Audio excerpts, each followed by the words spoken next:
Yes, I am a sophomore high school. And that high school, you started there in ninth grade? No, it's my first year. This is your first year? Yeah. Yeah. Were you challenged in your old school? No, not really.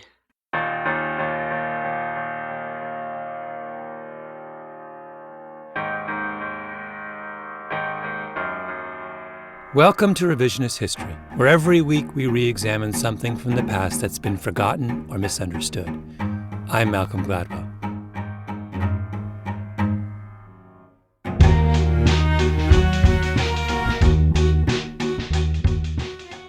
This episode is about a young man named Carlos, which is not his real name. I've changed it for reasons that will become obvious.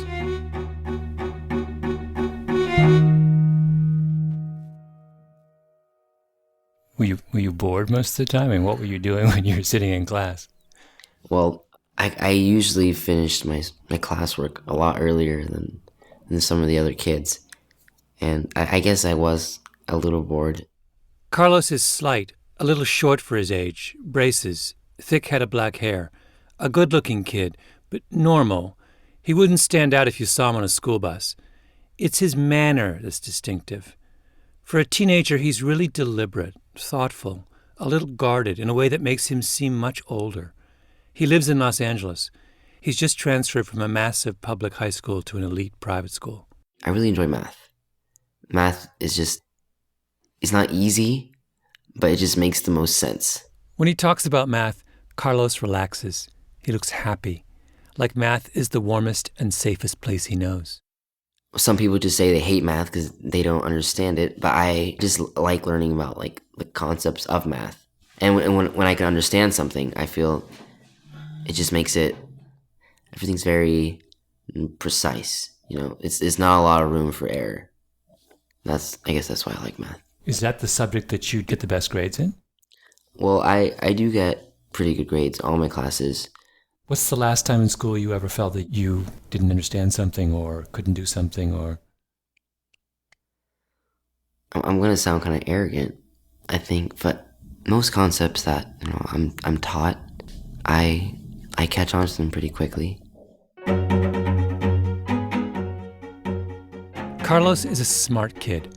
He's gotten a scholarship to a really good private school. He's excelling. It's not hard to imagine that one day he'll go to a college of his choice. He's going places. This is what civilized societies are supposed to do, to provide opportunities for people to make the most of their ability. So that if you're born poor, you can move up. If you work hard, you can improve your lot. There's even a term for this: capitalization. A society's capitalization rate is the percentage of people in any group who are able to reach their potential, capitalize on their potential. I think the capitalization rate is one of the single best ways we have to capture how successful and just a society is. If I know that number, I think I have a better handle on how well a country is doing than if I know its GDP, or its growth rate, or its per capita income. And right from the beginning, Americans have told themselves that they're really good at capitalization, really good at social mobility. Any kid can grow up to be president. That's what's supposed to set America apart from everywhere else. Over the course of the next 3 episodes of Revisionist History, I want to reevaluate this idea. Go back and ask the question, is it true that we're good at capitalization?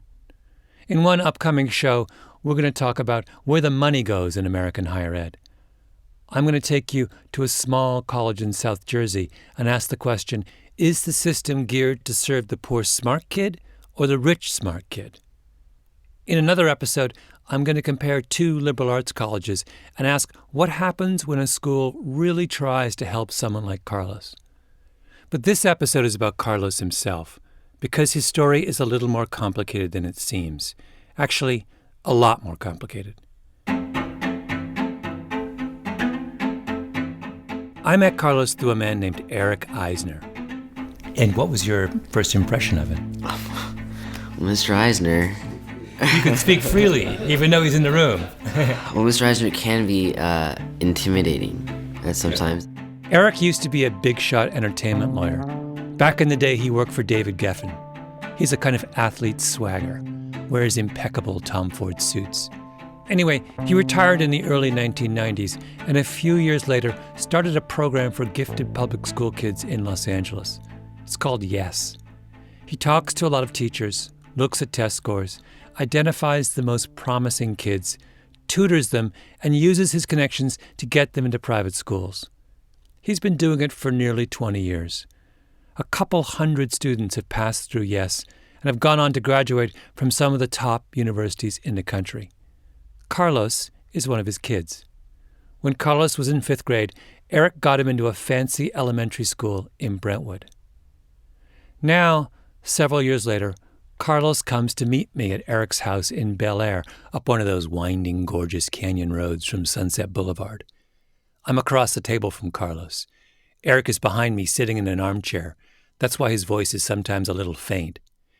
Eric asks Carlos to think back to that fancy elementary school in Brentwood. Did he feel self-conscious going there?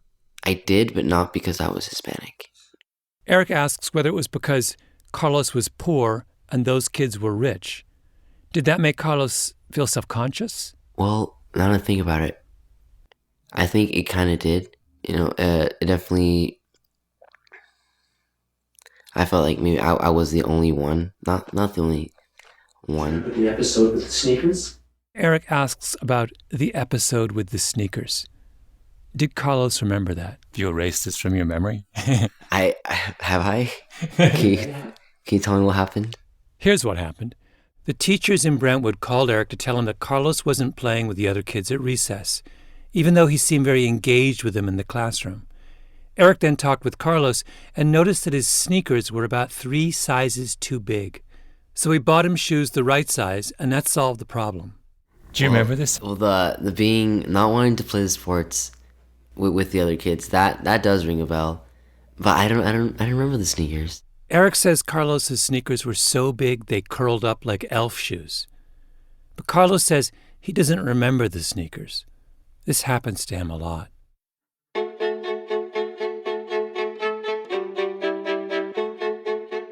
I said at the beginning that the capitalization story for people like Carlos is complicated, and this is what I mean. Carlos is a really, really gifted kid, but it's almost impossible to imagine Carlos making it into the fancy school without Eric. In other words, in order for the system to work, for the smart kid to make it up the ladder, he needs an advocate, and not just an ordinary advocate. A high-powered guy with lots of connections who can get you in and watch over you and make sure you get new sneakers because the ones you have are curled up like elf shoes. Capitalization requires an Eric Eisner. And how many Eric Eisners do you think there are out there? Then there's the second complication. To find opportunity, Carlos had to go to Brentwood, 45 minutes up the freeway from where he grew up. A wealthy, white, leafy green neighborhood. The truth is, that's where opportunity is in America these days. But you can't just jump from where Carlos was from straight to Brentwood and leave your past behind. Your past comes with you. What were the other students like? Well, the other students, naturally, kids aren't going to be kids. And so they weren't too different. Okay, wait. I need to give me a second here. I'm getting kind of nervous. A few years ago, 2 prominent economists, Carolyn Hawksby of Stanford and Chris Avery of Harvard, published a really important paper called The Missing One-Offs.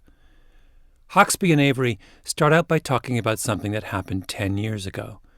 That's when some of the elite U.S. colleges, the Harvards and Princetons of the world, announced that they'd give free tuition to any deserving student who came from the bottom of the economic ladder. At the time, the cutoff was a family income of $40,000 a year. Now it's $65,000. In other words, if a poor kid is smart enough to get in, she can attend for free. And what happens after the elite schools make this announcement? Not much. To use Harvard as an example, they ended up taking in about an additional 15 or so low-income students a year after changing their policies. That's out of a freshman class of more than 1,600. It's a drop in the bucket. Let me quote directly from the paper now, because this is a crucial point. Interestingly, this very modest effect was not a surprise to many college admissions staff. They explained that there was a small pool of low-income, high-achieving students who were already fully tapped, so that additional aid and recruiting could do little except shift them among institutions that were fairly similar. In other words, the admissions officers felt they had gone out of their way to look for these kinds of kids. They'd made special visits to high schools with lots of poor students. They'd sent out letters to kids with high test scores living in bad neighborhoods. They had built a network of guidance counselors. They sponsored free campus visits for low-income students, and they made it tuition-free.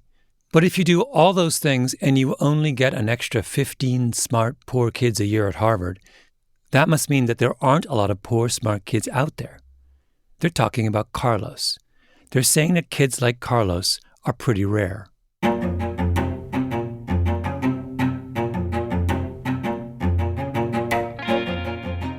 Huxby and Avery decide to fact-check this. Is it true?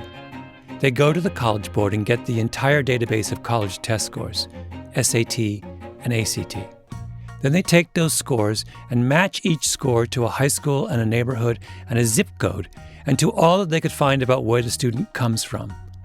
And they end up with a giant map of every high-achieving, low-income high school senior in the country. And here's what Huxby and Avery discover. The admissions officers are totally wrong. Actually, there are a huge number of poor, smart kids in the United States. There's probably 35,000 students a year who score in the 90th percentile or above on their SATs and who also come from families living on less than $40,000 a year. Now keep in mind, these are kids who don't have tutors, who don't go to high schools with a million advanced placement courses, and who probably took the test once, not 2 or 3 times like upper middle class kids. So these scores are on the low side. These are kids who could ace a test in one shot.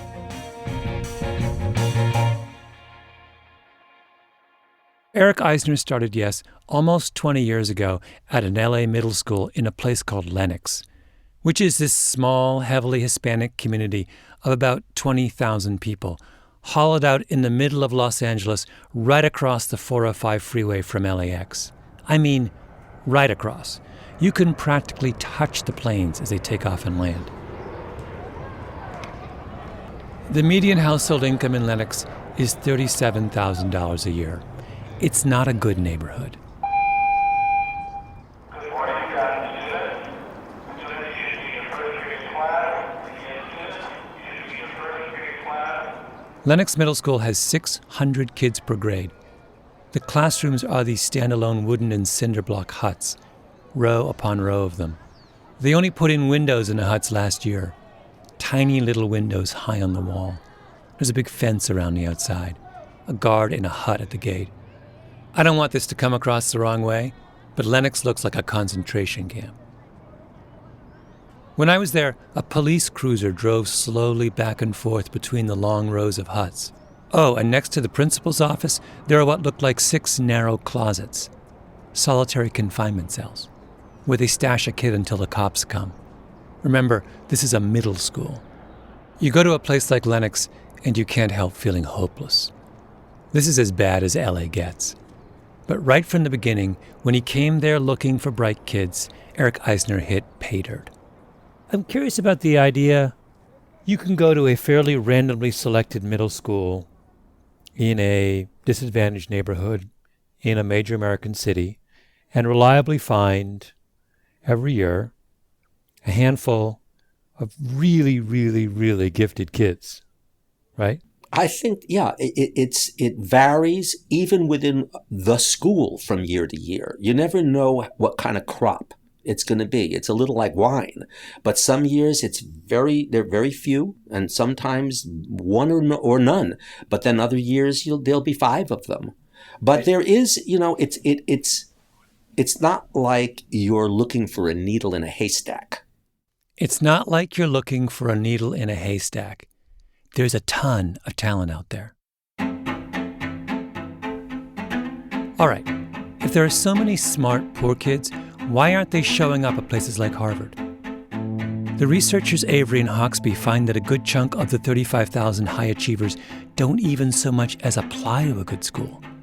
That's crazy, right? Most selective schools are practically free for these kids. An elite school is cheaper than the local state college down the street. More importantly, these are really smart kids.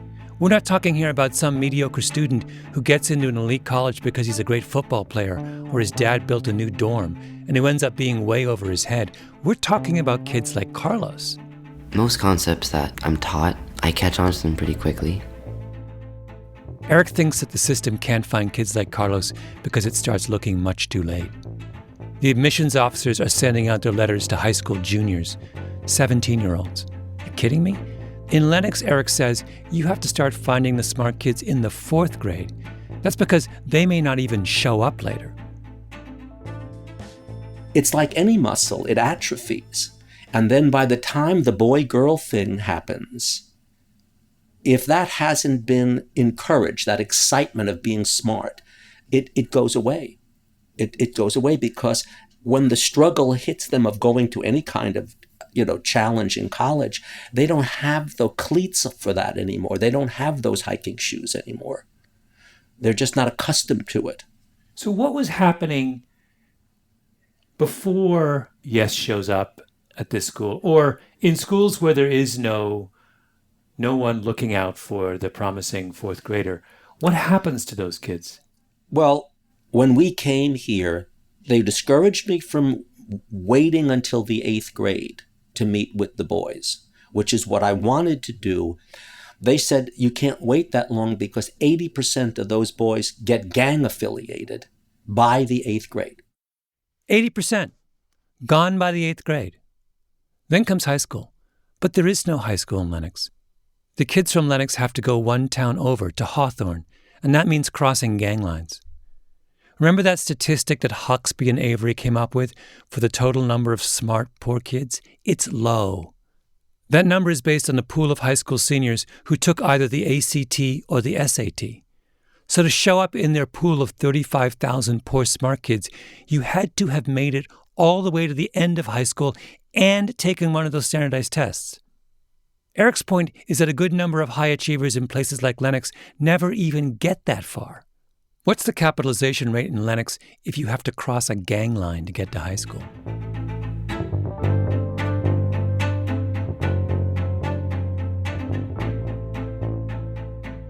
I think we have an ideology about talent that says that talent is a tangible, resilient, hard and shiny thing. It will always rise to the top. And to find and encourage talent, all you have to do as a society is to make sure the right doors are open. Free campus visits, free tuition, letters to the kids with high scores. That's the ideology of the admissions officer. You raise your hand and say, over here, and the talent will come running. But that's not true in Lenox. It's not resilient and shiny at Lenox Middle School. Talent is really, really fragile. So Eric found Carlos in Lenox and used his West Side LA lawyer savvy to get Carlos into an elite private elementary school in Brentwood. Every morning, Carlos took a long bus ride up the 405 from Lenox to this school.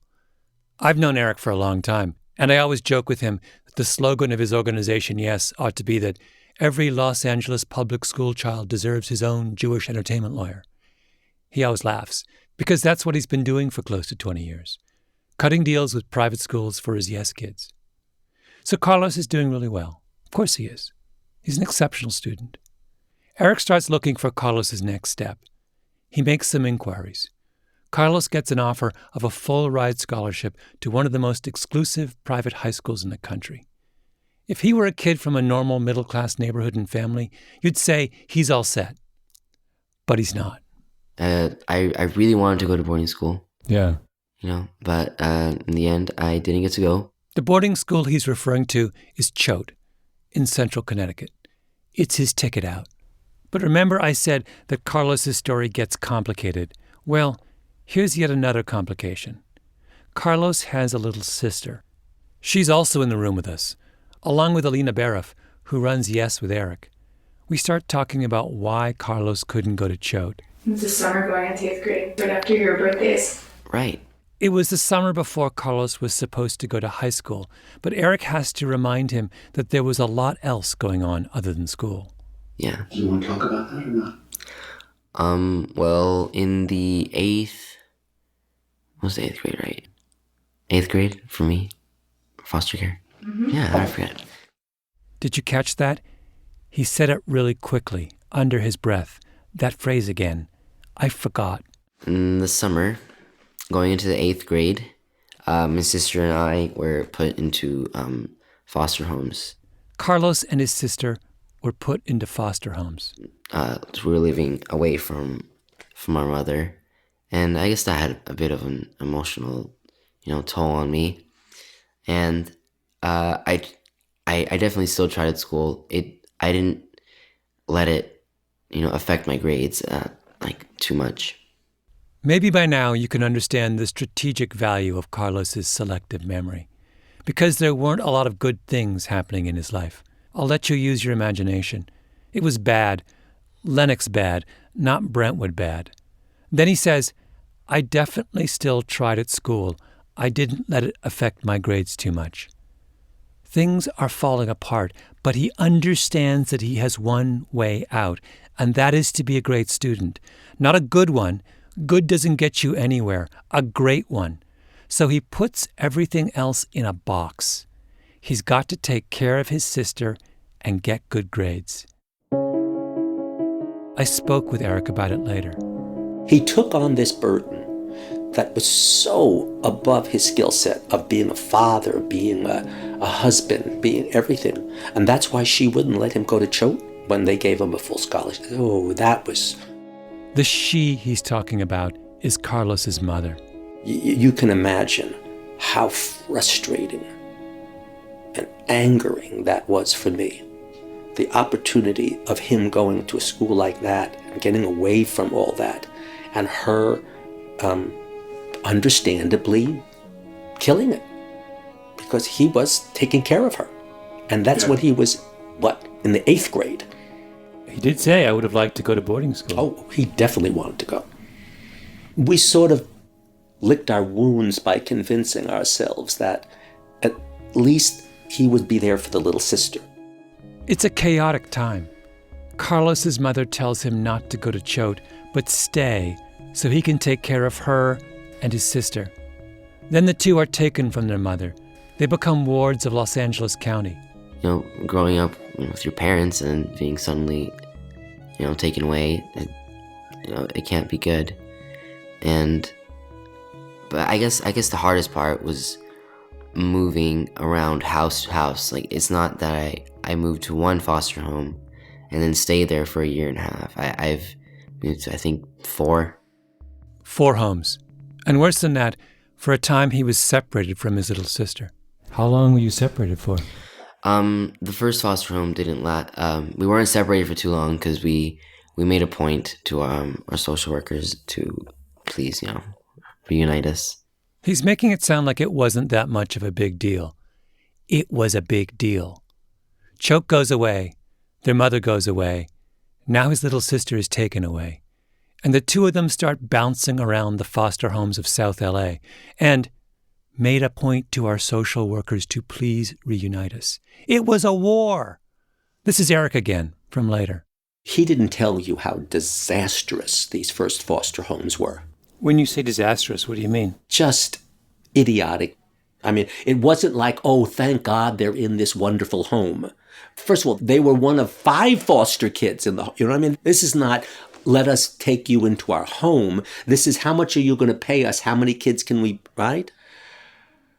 Meanwhile, the mother is roaming around the planet like Beetlejuice, and we have to, keep her at bay. It was just, It was a mess.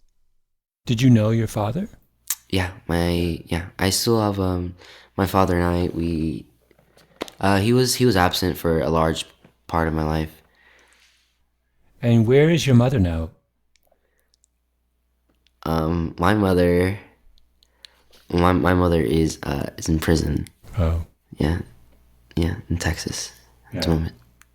I'll let you use your imagination again as to why. It wasn't an easy thing for two kids, to deal with. Eric's colleague Alina is sitting quietly in the room. She tries to put things in perspective. Carlos's mom, Alina says, had a difficult time with losing control of her children.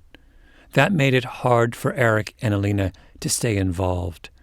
Finally, the mother tells Eric and Alina, and this is the phrase Alina uses, to detach themselves. The kids vanish for a year and a half, and neither Eric nor Alina know whether they'll ever see them again.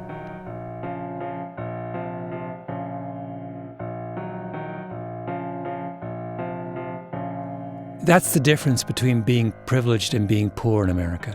It's how many chances you get. If you're wealthy, all kinds of things can happen and you'll be okay. You can drop out of school for a year. You can get addicted to painkillers. You can have a bad car accident. No one ever says of the upper middle class high school kid whose parents get a terrible divorce, I wonder if she'll ever go to college. She's going to college. Disruption is not fatal to life chances. A friend of mine was once stopped by cops speeding on the East River Drive in Manhattan, drunk with a syringe on the dashboard. And what happened? Nothing happened. He went on to have the kind of brilliant career he deserved to have. That's the point of privilege. It buys you second chances.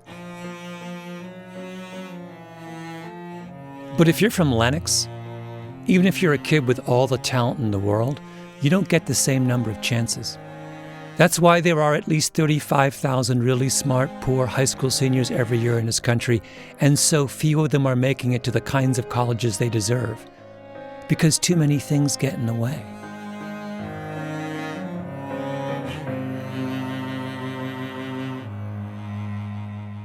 When I met Eric again, a few days later, he told me a second story.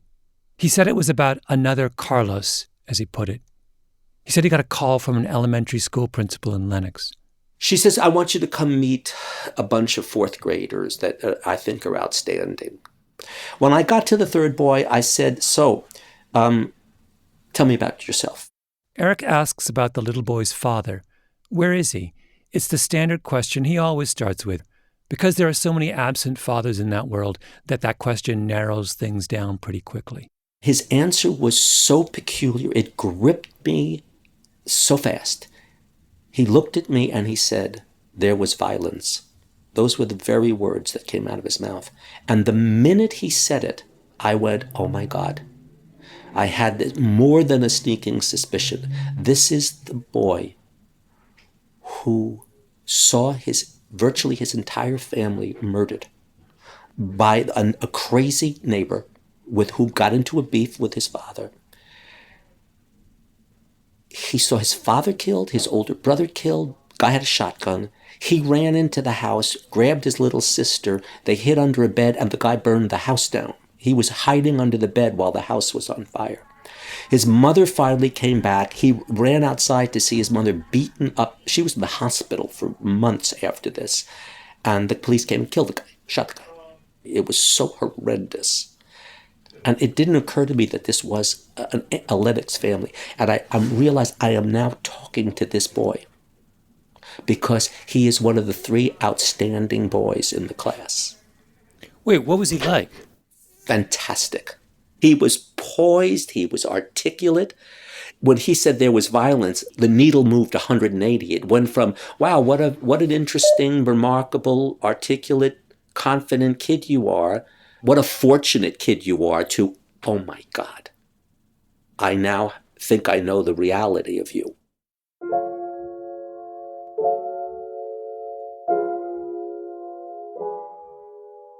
Even as an 8-year-old, this kid was smart enough to know that meeting Eric was his big chance, and that his job was to put all the bad stuff aside, to put it in a box. That's what these kids are like, the ones who make it out. They learn from a very early age where the exits are, and they don't let anything get in their way. You see your family getting massacred or your mother go to prison, and you say, like Carlos did, I definitely still tried at school. I didn't let it affect my grades too much. So what happens to Carlos? He gets lucky. Lucky because the foster care situation works itself out. He forgets all the bad stuff that's happening. he takes care of his sister. He reestablishes contact with Eric and Alina, and they find him another private school. Not Choate, not a boarding school, something closer to home. But whatever you do, don't call this story inspirational. Because it's not. It's depressing. Because it says that if you live in Lenox and things go awry, you have to have an Eric and an Alina in your corner and be as tough and single-minded and one in a million as Carlos is to make it out. That's why the capitalization of talent is such an issue, because these are really long odds.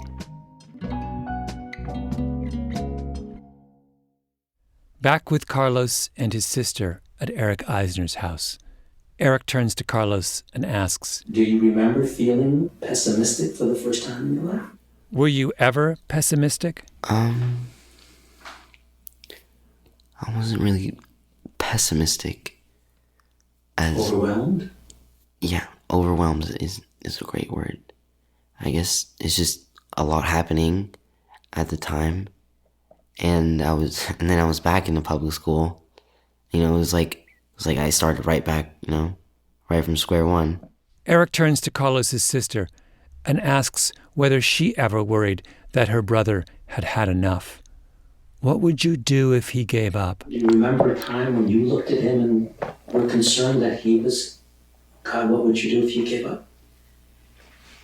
Well, he was a very optimistic person. He was a very optimistic person, she says. I feel like he was strong for the both of us a lot of the He time. was strong for both of us a lot of the time. Carlos is looking straight ahead as she's speaking, like he doesn't want to cry. Then she says it again. Honestly, I never thought of him as somebody who gives up. Honestly, I never thought of him as someone who gives up. So I was never worried about it. She was never worried about it.